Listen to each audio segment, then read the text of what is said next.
Assalamualaikum warahmatullahi wabarakatuh. Bagaimana kabar kalian?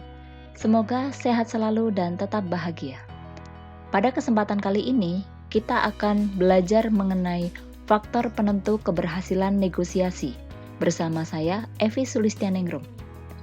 Nah, faktor penentu keberhasilan negosiasi itu ada apa saja sih? Simak penjelasannya berikut ini. Di layar kalian melihat dua gambar dengan satu pertanyaan. Nah, maksudnya apa? Di dalam negosiasi, tentu kalian sudah paham bahwa negosiasi itu di dalamnya akan terdapat proses tawar-menawar. Nah, ketika proses tawar-menawar ini berjalan dengan baik, maka akan dihasilkan kesepakatan. Nah, kenapa ketika negosiasi itu sampai terjadi kesepakatan? Nah, itulah beberapa faktor yang nanti akan kita bahas. Kita bahas satu persatu ya. Nah, faktor penentu keberhasilan negosiasi itu yang pertama adalah kesediaan semua untuk berkompromi dengan pihak lain. Yang kedua, tidak ada pihak yang dirugikan atau saling menguntungkan. Ketiga, kesepakatan yang dicapai bersifat praktis, dapat dilakukan. Yang keempat, tidak memaksakan pihak lain. Dan yang kelima, alasan yang disertakan mampu memengaruhi atau meyakinkan pihak lain. Nah, kita bahas satu persatu. Kita mulai dari slide yang pertama, atau faktor penentu keberhasilan yang pertama, yaitu kesediaan semua untuk berkompromi dengan pihak lain. Di sini kalian harus tahu dulu nih, maksud dari berkompromi itu apa. Kompromi berarti mengharapkan persetujuan dengan jalan damai, atau saling mengurangi tuntutannya. Dari contoh yang saya berikan, itu berupa kalimat persetujuan, tapi dengan jalan kompromi. Penggalan itu sebenarnya dari teks dialog antara ayah dengan anak, di mana ayah menginginkan anaknya selepas lulus SMP untuk bisa melanjutkan ke SMA. Namun ternyata pilihan anak ingin melanjutkan ke SMK dengan alasan ingin mengembangkan bakat mekanik. Tetapi ayah kemudian berargumen bahwa setelah SMA bisa melanjutkan kuliah. Namun, lagi-lagi si anaknya ini juga berargumen bahwa setelah lulus SMK, dia bisa langsung bekerja. Ketika tidak terjadi kesepakatan di awal, maka si ayah ini memberikan kesempatan untuk berpikir ulang agar persetujuan itu dicapai di antara anak dengan ayah, yaitu dengan jalan apa? Dengan jalan kompromi. Bagaimana caranya? Yaitu dengan memberikan kesempatan kepada anak untuk memikirkan ulang keputusan yang akan dia ambil. Dengan harapan apa? Ketika dia benar-benar berpikir dan bisa memilah dan memilih kira-kira keputusan mana yang akan diambil, harapan dari si ayah, anak bisa mengikuti keinginan si ayah untuk bisa masuk ke SMA. Jadi, faktor pertama itu adalah kesediaan semua untuk berkompromi. Slide yang kedua. Tidak ada pihak yang dirugikan atau saling menguntungkan. Ya, harapannya memang ketika ada negosiasi, semuanya sama-sama untung, tidak ada yang dirugikan. Nah, dari contoh ini kita bisa lihat nih. Asal jangan pilih yang besar-besar, Bu.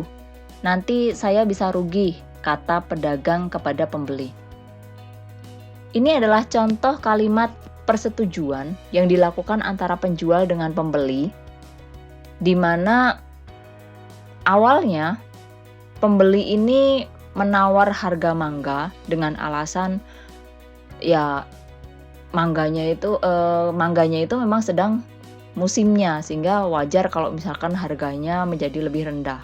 Akan tetapi penjual ya menginginkan harga yang tetap tinggi karena walaupun musim mangga tetapi kan mangganya bagus-bagus.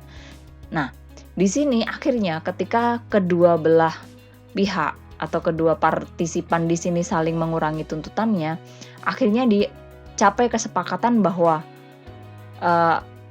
si pembeli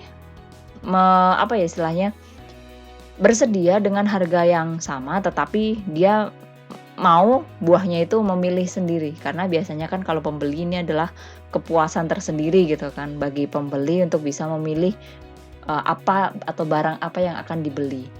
Akhirnya di situ ada kesepakatan, ya sudah nggak apa-apa gitu. Tapi si penjual itu mengatakan bahwa jangan pilih yang besar-besar, nanti dia bisa rugi. Di sini yang menjadi faktor keberhasilan adalah tidak ada pihak yang dirugikan. Dalam artian penjual tetap bisa menjual harga mangga ya dengan harga yang sesuai dengan si penjual. Sementara pembeli tetap bisa memilih barang yang bagus-bagus. Artinya walaupun dia membeli dengan harga yang diinginkan oleh si penjual, tetapi dia merasa puas dengan memilih sendiri buah yang akan dia beli. Jadi terkadang ya disitulah bagaimana cara mencari solusi agar kedua belah pihak itu tidak ada yang dirugikan dan semuanya menjadi sama-sama puas dengan hasil dari kesepakatan yang dicapai. Lanjut slide ketiga. Alasan yang ketiga adalah kesepakatan yang dicapai bersifat praktis dapat dilakukan. Di sini kesepakatan itu akan dapat dilakukan ketika praktis. Contoh dari teks di sini adalah, ya sudah kalian istirahat 15 menit, ulangannya minggu depan saja. Nanti kita latihan soal saja, jawab Bulia mengagetkan Mia dan teman-teman.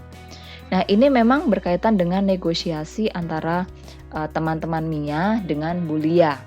Karena Mia dan teman-teman selesai olahraga, capek, kemudian nanti kalaupun harus ulangan malah menjadi nilainya tidak maksimal karena kondisinya juga tidak memungkinkan. Nah, Bulia sendiri juga bingung gitu, mau ulangan tapi kondisinya anak juga capek juga setelah olahraga, bahkan datangnya juga terlambat. Ketika terjadi negosiasi antara siswa dengan guru, dengan berbagai argumen yang disampaikan oleh kedua belah pihak, maka dapat diambil kesepakatan yang praktis. Artinya, ya tidak menjadi masalah ketika Bulia menunda ulangannya minggu depan. Dan anak-anak juga menjadi lebih fleksibel, lebih menguntungkan gitu. Karena ketika ulangannya ditunda, anak-anak juga menjadi memiliki waktu yang lebih untuk bisa belajar. Dibandingkan kalau harus dipaksakan hari ini dan anak-anak juga kondisinya datangnya atau masuknya terlambat, kondisinya juga capek setelah olahraga.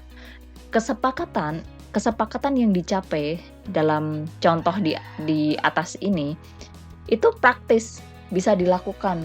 Jadi bisa dilakukan karena memang Bulia bisa menunda ulangannya minggu depan dan anak-anak juga bisa mengikuti KBM dengan tertib dan bisa mengikuti ulangan minggu depan. Nah, itu adalah faktor penentu keberhasilan yang ketiga. Nah, yang keempat, tidak memaksakan pihak lain. Nah, ketika kita bernegosiasi, memang kita tidak boleh memaksa-maksa ya. Justru kadang pemaksaan malah menjadikan. Dari contoh di sini itu ada ayah yang menyampaikan, iya tapi nanti kamu akan kesulitan kalau mau kuliah karena jurusannya terbatas dan kemampuan akademiknya juga kurang siap. Jadi ayah sarankan ke SMA saja ya. Nah ini melanjutkan contoh yang tadi ya, yang di awal tadi, yaitu percakapan antara ayah dengan anak, di mana ayah bertanya kepada anaknya setelah lulus SMP dia itu mau melanjutkan ke mana, ke SMA atau ke SMK. Yang dilakukan ayah itu tidak memaksakan kehendak anak. Anak memiliki alasan kenapa dia memutuskan untuk ke SMK. Walaupun memang keinginan ayah adalah si anak masuk ke SMA. Tetapi dengan memaksakan itu menjadi egois dan bahkan kecenderungannya menjadi negosiasinya menjadi tidak berhasil. Karena apa? Karena si ayah menjadi terkesan memaksa-maksa dan mengatur pilihan anak gitu kan. Agar kesepakatan itu terjadi, maka ayah ini menggunakan teknik tidak memaksakan pihak lain. Tapi dia tetap mengarahkan. Nah, beda ya, memaksa dengan mengarahkan. Walaupun nanti arahan dari ayah tidak dipilih, tetapi karena keinginan si ayah ini, si anak diharapkan bisa melanjutkan di SMA, tapi dia tetap mengarahkan. Nah, makanya kalimatnya adalah, eee, dia, "Iya, tapi nanti kamu akan kesulitan kalau mau kuliah, karena jurusannya terbatas dan kemampuan akademiknya juga kurang siap." Jadi ayah sarankan ke SMA saja ya. Dan di sini tidak ada kalimat yang memaksa, "Kamu harus ke SMA," gitu. Tapi sekali lagi ya bahwa ayah memang mengarahkan, tetapi kembali lagi bahwa keputusan itu tetap diberikan kepada anak. Karena si ayah menggunakan teknik memang tidak memaksakan lawan bicaranya, partisipan dalam hal ini adalah anaknya. Alasan faktor penentu keberhasilan yang terakhir adalah alasan yang disertakan mampu memengaruhi atau meyakinkan pihak lain. Nah, ini menjadi faktor penentu yang cukup andal digunakan oleh, orang-orang agar, negosiasi itu menjadi berhasil. Kenapa? Dengan meyakinkan pihak lain. Di sini contohnya adalah, "Aku ingin segera mengembangkan bakat mekanikku ya, lagian setelah tamat SMK kan bisa kuliah juga." Di sini masih sama ya melanjutkan, percakapan atau contoh dari yang di atas tadi tentang pertanyaan ayah kepada anak. Akan tetapi di sini, si anak ini memberikan, eee, argumen dengan mengatakan bahwa dia itu ingin mengembangkan bakat mekaniknya dan setelah tamat SMK juga dia masih bisa kuliah juga. Walaupun pada akhirnya di percakapan tadi dibantah ya sama ayah bahwa, pilihan ketika kuliah jurusan SMK itu kan terbatas gitu. Jadi kalau lulusan SMK itu mau kuliah itu kan terbatas gitu, berbeda dengan lulusan SMA yang pilihannya jauh lebih banyak. Akan tetapi dengan alasan ini menjadikan ayah juga harus berpikir ulang bahwa ya apa yang disampaikan anak juga tidak salah gitu kan. Walaupun dia lulus SMK, toh dia juga masih tetap bisa kuliah begitu. Nah, ini adalah alasan yang cukup sering digunakan, yaitu dengan mempengaruhi orang, dengan meyakinkan. Melalui apa? Melalui berbagai argumen yang bisa membuat lawan bicaranya itu yakin kepada kita dan membenarkan apa yang kita sampaikan.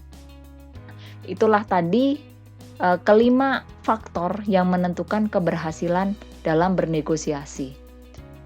Biasanya kalian juga pasti pernah dong menggunakan salah satu di antara kelima faktor tersebut.